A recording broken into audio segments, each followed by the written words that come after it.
Welcome to South Asia Democratic Forum podcast. This is Rayhan Rashid, your host today. Today's episode isn't just a story of gross human rights violation.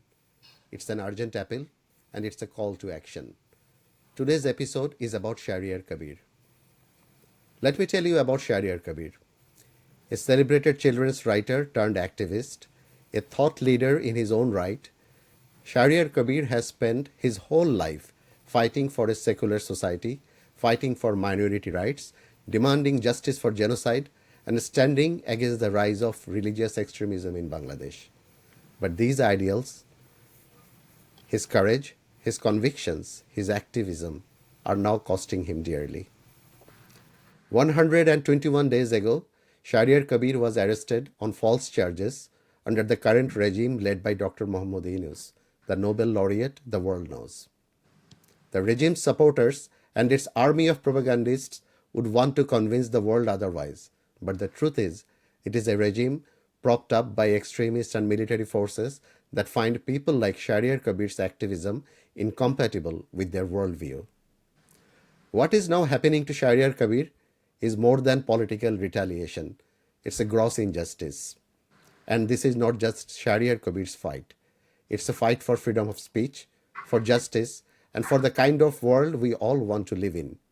Today, we'll dig into the story and ask what we can do to secure his release. Today, we have with us Natalia Sineaeva and Mona Haghgou Strindberg. Let me introduce them. Natalia is joining from Poland. She is an educator and a human rights activist. She is with the Never Again, which is a human rights organization. And she researches Holocaust distortion.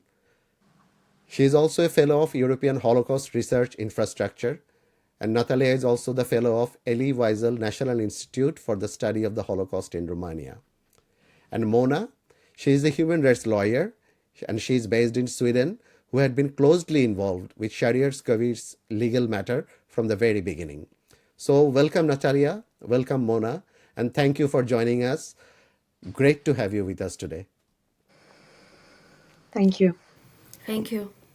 My first question, and this is a question I need to ask both of you. What was your initial reaction when you first heard about Shahriar Kabir's situation? I'm asking this because in the eyes of the world, the country Bangladesh is now led by a celebrated Nobel laureate. And according to parts of international media, everything is great. So were you surprised, shocked? Natalia, what do you think? I would want to hear your reaction first, then I'd go to Mona. So thank you very much for the question. And I would like just to start maybe first by express my gratitude to the South Asian Democratic Forum and to the host, Dr. Rayhan, for inviting me to discuss this important issue. And it's a real honor for me to talk about our dear colleague and our friend Shahriar Kabir. And I'd like maybe in the beginning to give a bit of background how I met. And it was in Bangladesh and Dhaka several years ago during one of the conferences dedicated to the topic of genocide. And since then, we have worked together closely, particularly around issues of genocide commemoration and human rights. And today I'm also talking on behalf of my organization, the Never Again Association, which is based in Warsaw, and it is a human rights organization which has been existing for 25 years. It is based in Warsaw, but it is known and it is active globally. And over last years, we had many opportunities to meet with Shahriar Kabir in different countries, including Bangladesh, but also Belgium, and collaborate on various projects, including conferences, webinars, and discussions focused on peace, on human rights, on non-violence, recognition of Bangladeshi and other non-recognized genocides. And for example, together we have been developing a project promoting pillars of positive peace for Bangladesh, which was presented during the Rotary Peace Project Incubator event in Geneva in Switzerland. And we also have been invited as representatives of the Never Again Association to contribute to his journal, a journal which was published by his organization, the Forum for Secular Bangladesh, Awakening Journal, which was established in Poland to commemorate the Holocaust, to commemorate genocide happening during the Second World War in Poland and Eastern Europe, in Europe. He invited always us to contribute, to share our perspective, experience of dealing with the past process in our part of the world and the challenging we are facing. So we regularly contributed to this publication invited by Shahriar Kabir. And I have also to say that Shahriar Kabir is known and respected in Eastern Europe and in Poland particularly. For example, he was the first journalist from Asia who took an interview with Lech Wałęsa, and Lech Wałęsa was the first democratically elected president in Poland. Also, Shahriar Kabir covered democratic changes in Eastern Europe. It was more than 30 years ago, and he published a book about it in Bengali, so he contributed to informing people about our part of the world in Bangladesh. And through all of this, we admire his deep commitment to contribute to the development also of Bangladesh as a secular, democratic, and inclusive country, where people of all religious backgrounds live peacefully. You asked me how I reacted. What was my first reaction to this news about Shahriar Kabir? And I would like to say that we closely, and my organization followed the political situation in Bangladesh, the student protests, the resignation of Sheikh Hasina, and follow-up violence. And actually, we visited Bangladesh just a few months before these changes. Okay. And during our visit, we saw already the growing tensions, growing critical mass of people, but we didn't expect the scale of violence. So it was a big surprise for this. And we immediately contacted our colleagues and friends in Bangladesh. Of course, we contacted Shahriar Kabir and asked about his situation. And he shared with us his interview about the current situation, where he said, "I would be the last one to leave the country." So he was uncompromised human rights defender who is very much committed to values on which Bangladesh was founded. And he shared with us this interview, and then in some time, I think maybe in 1 month, we learned that Shahriar Kabir was arrested, and we learned it from the social media. And I think I received this information from my colleague from the Never Again Association, and we were very deeply concerned about how he had been treated, because Shahriar Kabir is someone who has been outspoken for truth, for justice, for accountability, and particularly regarding the genocide that took place during the Liberation War in Bangladesh, but also about other genocides. And he was outspoken about minority rights, about rights of indigenous people in Bangladesh. So he is someone who Bangladesh should be proud of instead of being in prison. So that is why it was a big shock for us. But of course, we knew and we know that he is uncompromised human rights defender. So we already knew that something could happen. And also, as he said, that I would be the last one who leaves the country. So we were very much concerned about this situation. And after learning about this fact, I immediately wrote to the mailing list of participants of one of the international webinars that Shahriar Kabir and his organization organized, asking for more information about him, about what we could do, how we can contribute. And then South Asian Democratic Forum prepared a letter which we all signed and distributed widely. And since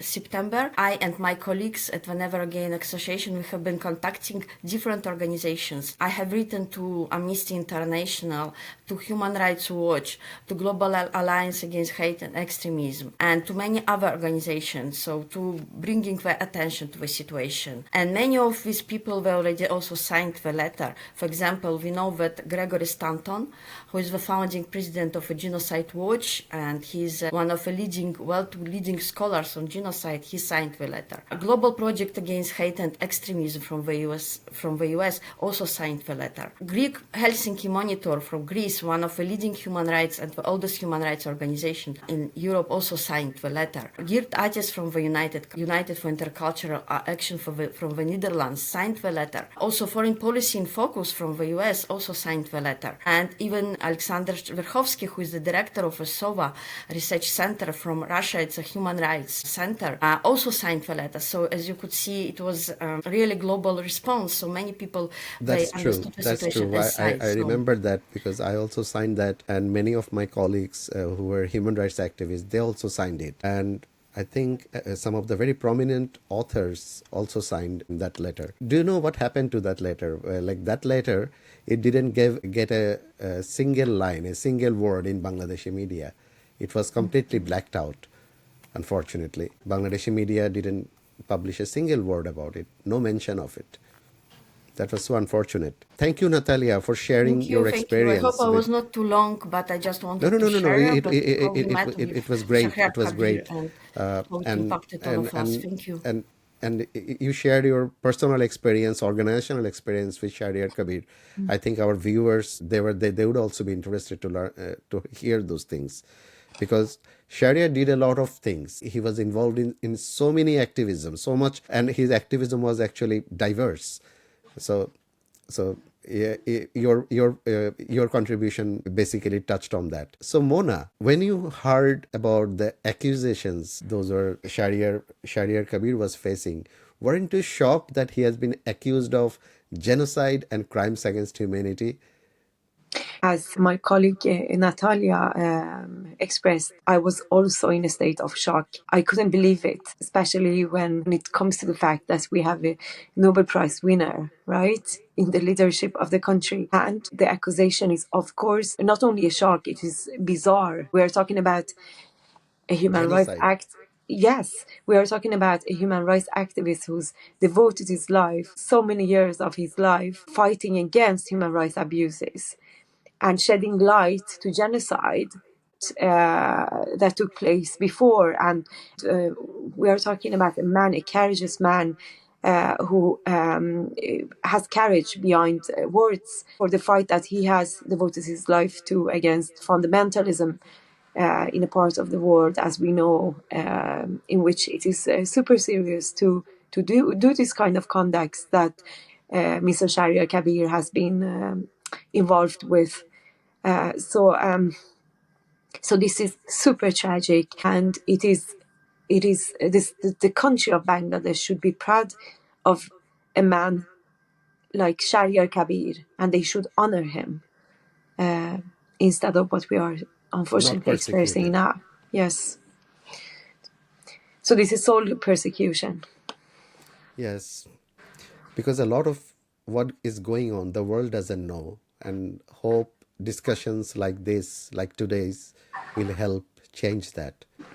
uh, my next question is about the current situation, and this is something I'd like to ask Mona. As an international human rights lawyer, you have been very closely involved with Shahriar Kabir's matter from the beginning, in particular dealing with the UN Working Group's application, the complaint. So, what do we know about the conditions Kabir is enduring in custody at the moment, and how is his health? You just mentioned about two charges, like the genocide and crimes against humanity he has been accused of. Can you speak of the other charges leveled against him, or why are they being called? Are we calling those charges ridiculous? Just give your just observation on that. So avoiding to speak too much about details of the Of case, course, I understand that.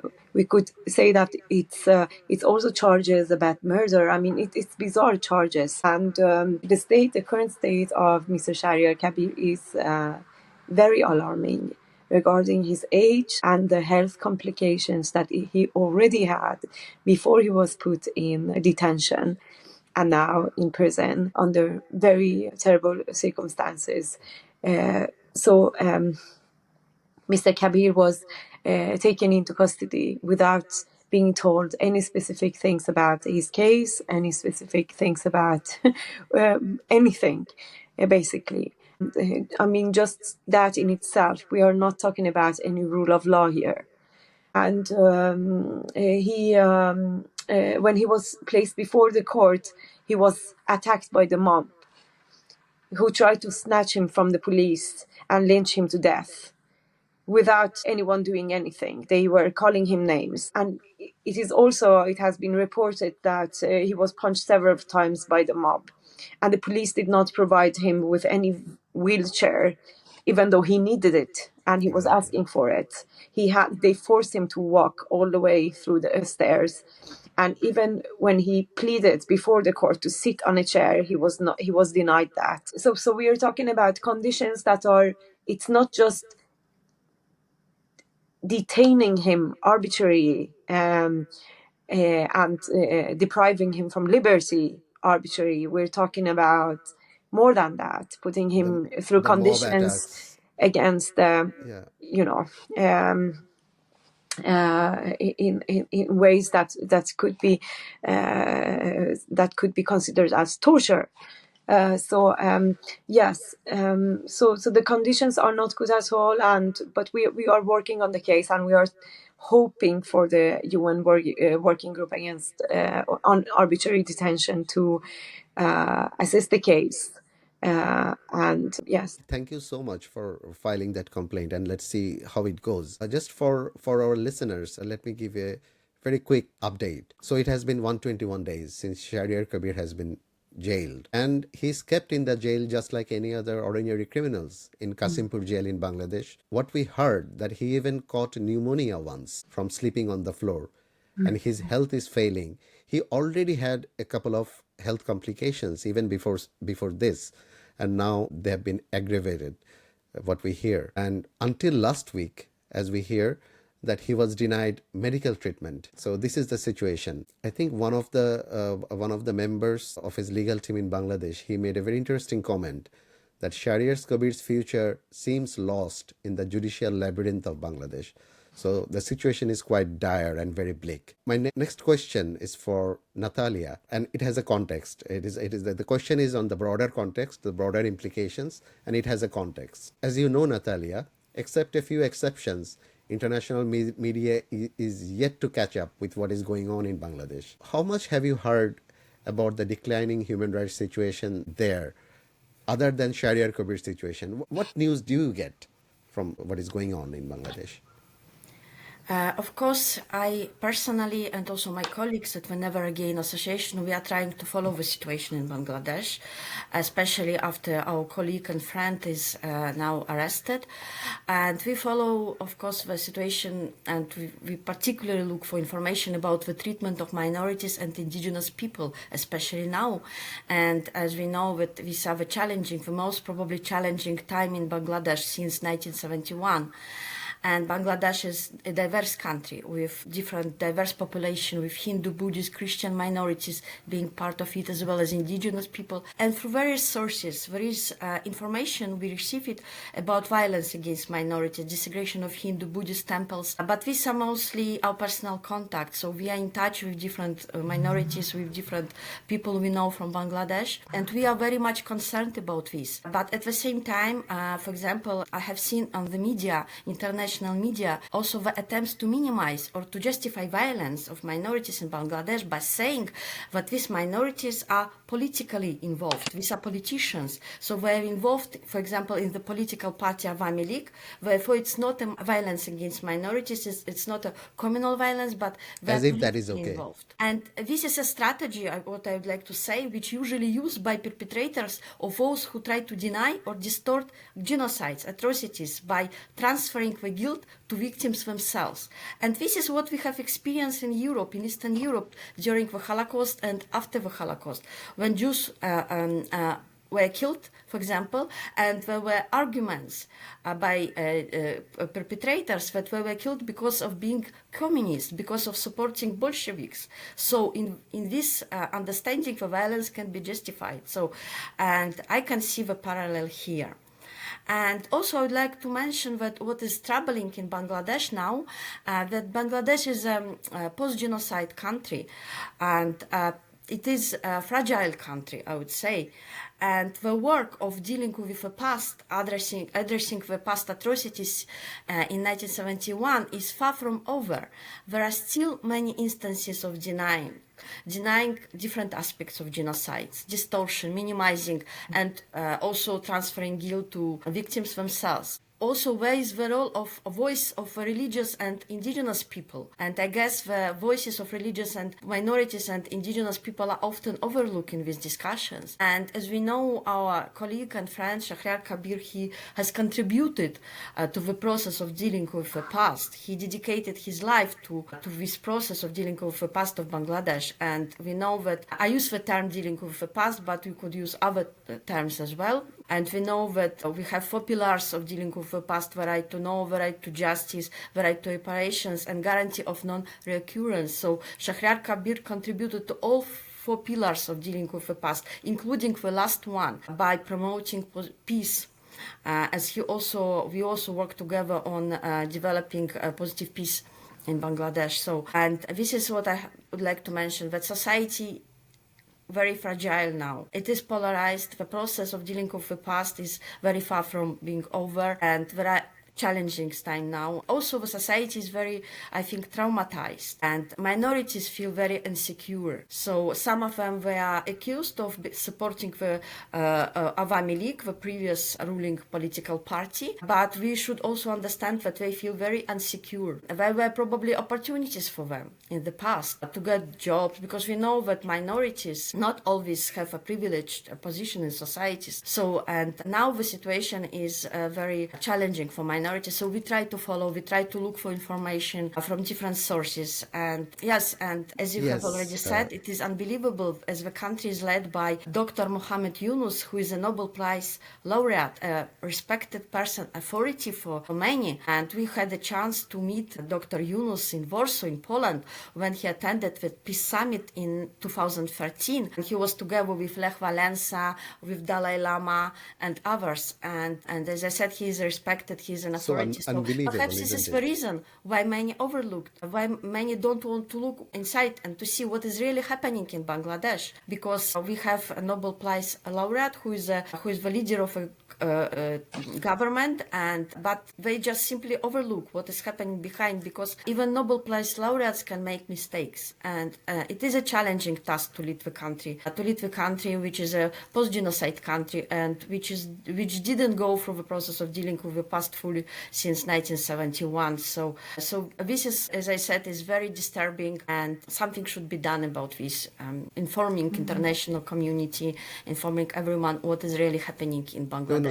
Thank you, Natalia, for bringing the issue of genocide and in a post-genocide country. I'll come back to that point later on. Just for our viewers, yesterday there was a protest in Dhaka. You probably have heard in the media already. The word indigenous population, it has been omitted that reference has been omitted from the textbook, and which led to the protest by some of the indigenous groups, and they have been attacked. They have been attacked by some sectarian groups, and a lot of indigenous protesters have been injured, and so this is the kind of thing going on at the moment. But I'll come back to your point, the point on genocide you just mentioned. Before that, I'm just curious, like Mona, what does Shahriar Kabir's situation reveal about the current state of freedom of expression in Bangladesh? What does it say? What does it indicate? I mean, it's a clear situation of it not being well. It's detaining a person like him for such bizarre accusations. It just shows that there is no rule of law, first to start with, and under the conditions that he's experiencing at the moment. Rights to freedom of expression, right to freedom, and deprivation from liberty, and right to fair trial. I mean, we are talking about the basic rights in a state which respects the rule of law that we are lacking here at the moment. We are I don't know in what other way I should put it. It looks like that it does fit into a larger pattern of suppressing dissent, and yes, of course. Because freedom of expression, it is the right of the rights. Yes. Because that right is needed to protect other rights. Of course. So when that is attacked, I can see what you mean.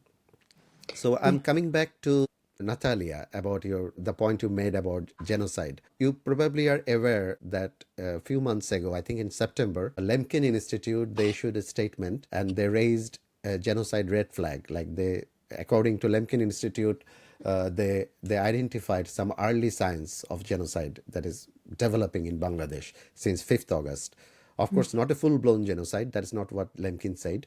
And we lawyers, or those of us who work on international justice, genocide is not a word we use very lightly. It is a very serious word for us. And Lemkin actually mentioned that there are precursors of genocide. So my question for Natalia: you research Holocaust and you educate on it, and we all know that Holocaust did not start overnight. There were many precursors, early signs of it, before it became the full-blown Holocaust as we know it in hindsight. So Shahriar's case, what is interesting that he is not actually alone, and his is not the only case. There are hundreds like him currently treated this way. So Natalia, do you see any pattern developing here?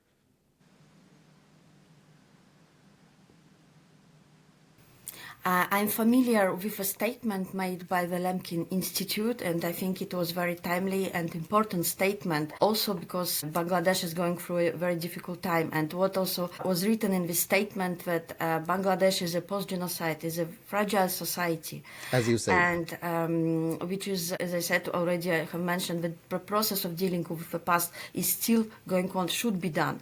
And this is where Shahriar Kabir contributed. And as I have said, he was uncompromised human rights defender, and he was working in the field of genocide commemoration, prevention, and this is the reason probably he's imprisoned, because he was uncompromised and he was participating in this dealing with the past process. And I guess I don't know other people who are detained. I follow the situation, but I don't know them very well personally, as I know Shahriar Kabir, but I believe that these are people also outspoken about the process. So, and I think what we can see now happening in Bangladesh has also connection what happened in 1971. And this is very disturbing, because, as I said, a lot to be done to commemorate atrocities what happened in 1971, and the process of reconciliation should be done properly, but also the voice of minorities, indigenous people should be included. It should be inclusive process.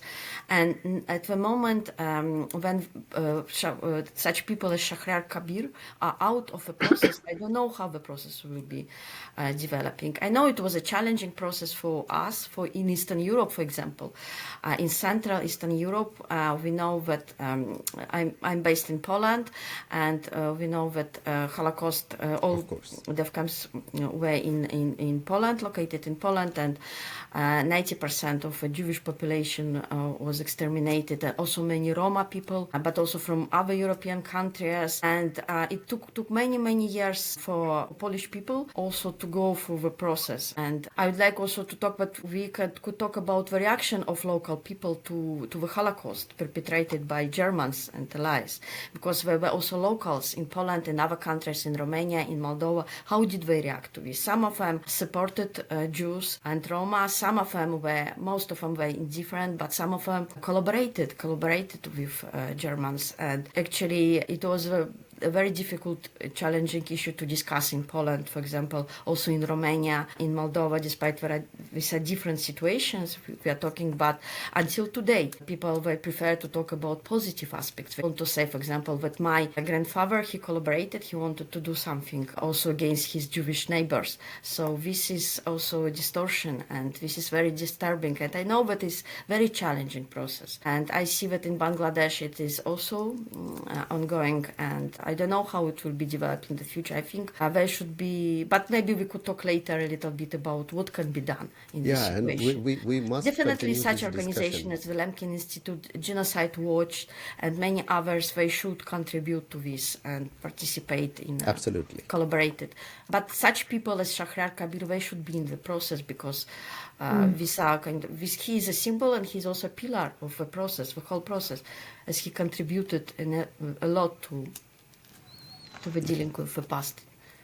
No, thank you. That's a great answer. Mona, can you please tell us a little bit about the existing human rights law that relates to Shahriar Kabir's case, so that our viewers, they hear those things and they get familiarized with the provisions? I would start with the United Nations Declaration on Human Rights. The first article, it says all human beings are the same in value and dignity, are born free and equal in dignity and rights. So my next question is for Mona. Can you tell us a little bit about the existing international human rights law and the relevant provisions that relate to Shahriar Kabir's case? I would start off with the United Nations Declaration on Human Rights, the very first article that declares that all human beings are born free and equal in dignity and rights. What we have in front of us is that this is not the case. This is not the case. Shahriar Kabir is being persecuted and he's not being treated equally. He doesn't have the right to speech, as we were discussing. He's not receiving the right to fair trial, and he's deprived of his liberty on wrong accusations, illegal grounds. I would say that. And the issue of the way he has been treated in an indignified manner, I think that is also the thing. And you also mentioned before that the certain treatment can also be interpreted as torture, the way. So those are there.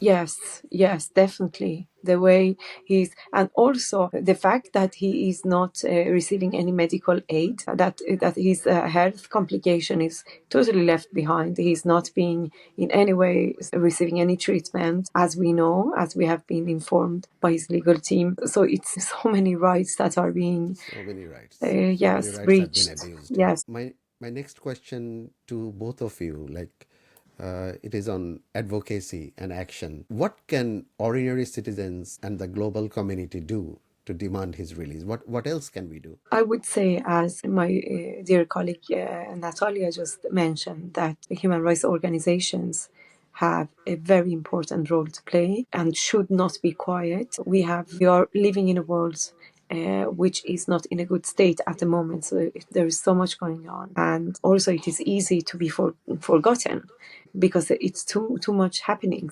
simply too much happening, and that is unfortunately maybe also one of the reasons why Bangladesh is not mentioned in the media, or So international organizations have a very important role to play, and as Natalia mentioned, and some specific ones, Human Rights Watch, Genocide Watch, and also the civil society in general. I would say all those who respect human rights and democracy, and They have a responsibility. Yes, and we should never forget that we are talking a person who has such civic courage, who has the civic courage that put his life at risk like it has done. And we should not accept actually that this is it, that we are, that there is no, we should be awaiting Shahriar Kabir's return from the prison very soon.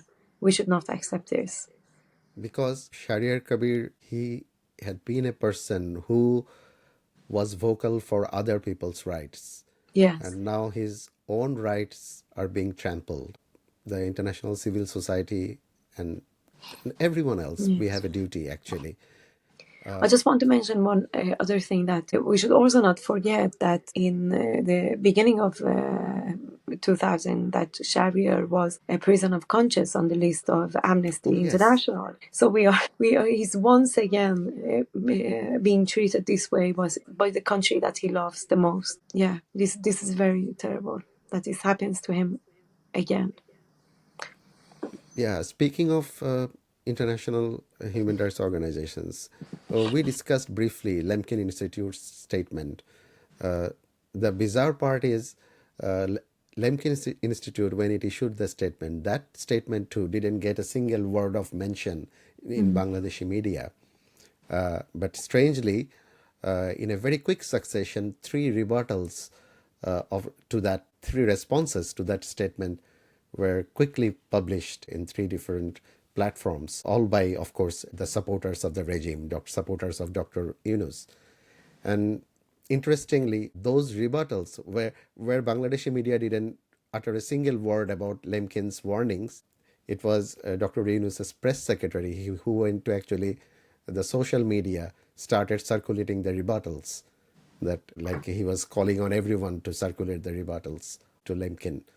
So I just wanted to add that. My next question is to actually, in reference to something Natalia said, that Sorry, I didn't respond, I think. Sorry. Yeah, my next question is to you, Natalia. You did mention that you wrote to some of the human rights organizations like Amnesty and others. I'm curious, what were their responses? Because I haven't seen any public position taken by those organizations yet. So yes, since September, October, we have been actively involved with distributing of a letter, open letter, which was prepared by South Asian Democratic Forum and shared with different organizations. And I have been personally in touch with different also organization individuals and also my colleague from the Never Again Association. And there was different reaction. Actually, some of them were also shocked, and it was unbelievable for them that how it's possible, because Bangladesh is going through a process of changes towards democratic changes, and these should be positive changes. But at the same time, they have also a critical point that it could be done well, but there can be also mistakes done. So probably everything went in a wrong way now. And I think as you asked also, and my colleague Mona has nicely responded, what can be done in the future? I think there should be a coordinated response from civil society, from different organizations. And for example, I was very much impressed by when I participated in the United Nations Forum on Minority Issues in Geneva this November. There was a big delegation of different organizations and groups from Bangladesh, and all of them, they talked about minorities in Bangladesh, and this is an issue.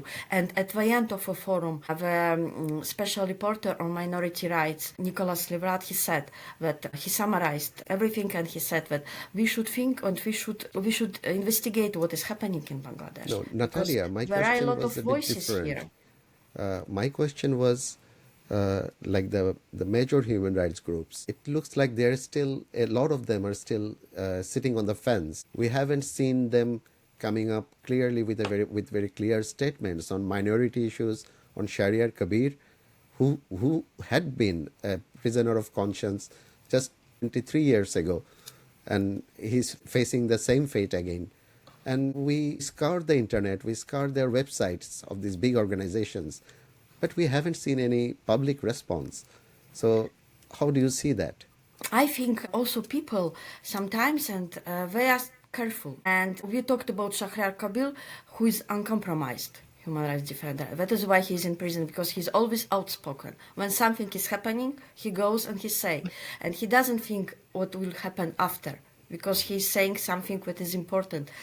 And maybe some organizations and individuals were very careful. They're observing the situation and they don't know. And also we have authority who is leading Bangladesh today, and probably is also something which brings some confusion about the real situation. But as I said also already, that even Nobel Prize laureates, they can also make mistakes. Every human being can make mistakes. So I think we should work more, we should think strategically, and we should work together to deliver this information to all organizations. And it's very difficult, because it is very difficult to start something new. Yes, it is very we should difficult work to talk strategically. when your voice is a minority I must agree voice. with you.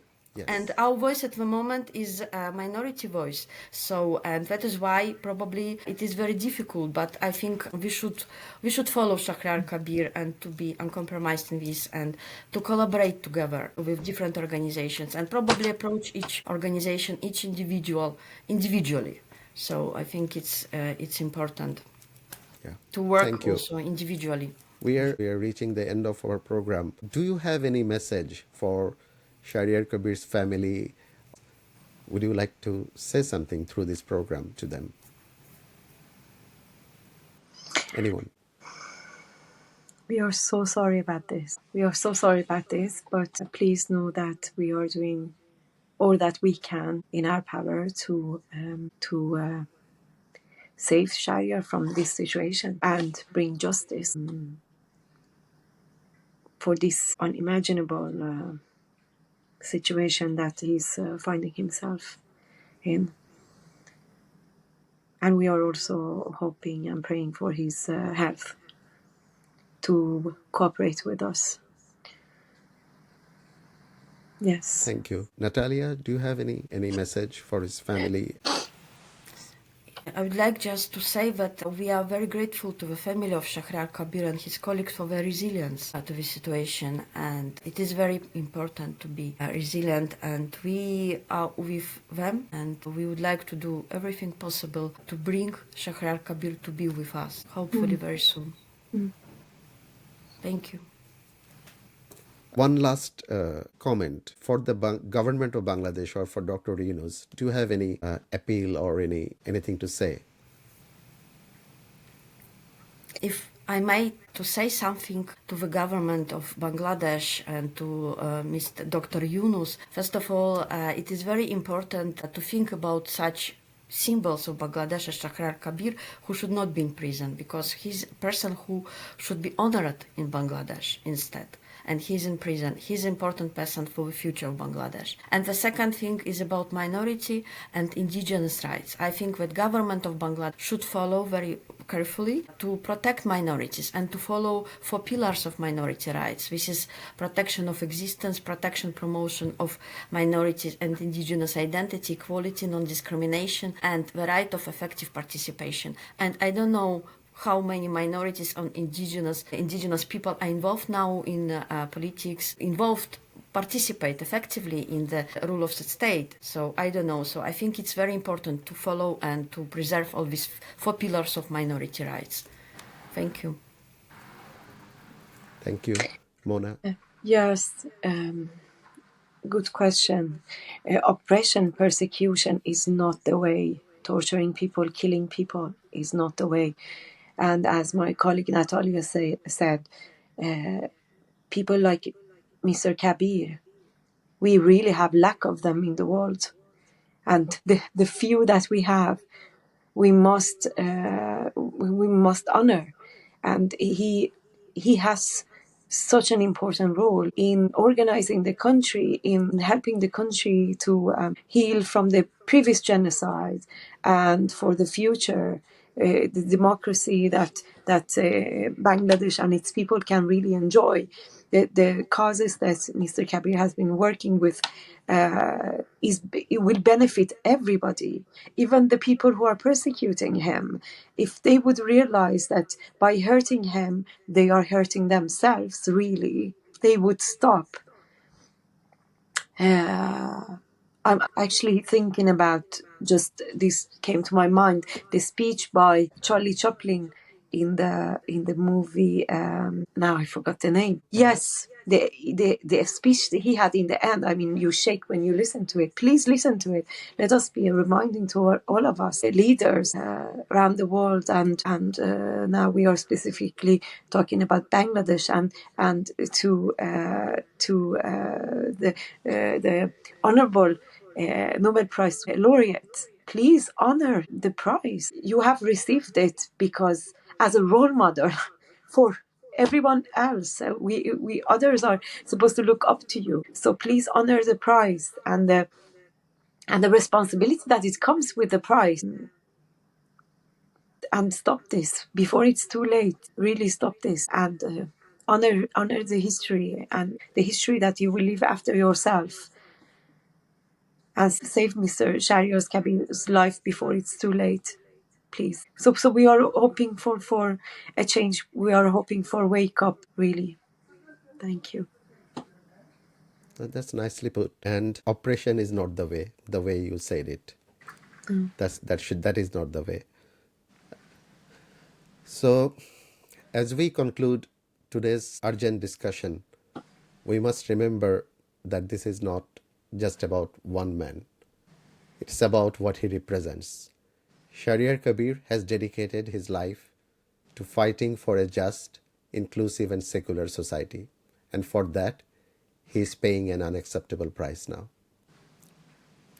The silencing of voices like his sets a dangerous precedent. It chips away at freedom of speech, which is the foundation of any democratic society. We cannot stand by while injustice prevails. Let me remind you again, Shahriar Kabir's health is failing. His rights have been stripped away and time is really running out. So we ask you, what can you do today to make a difference?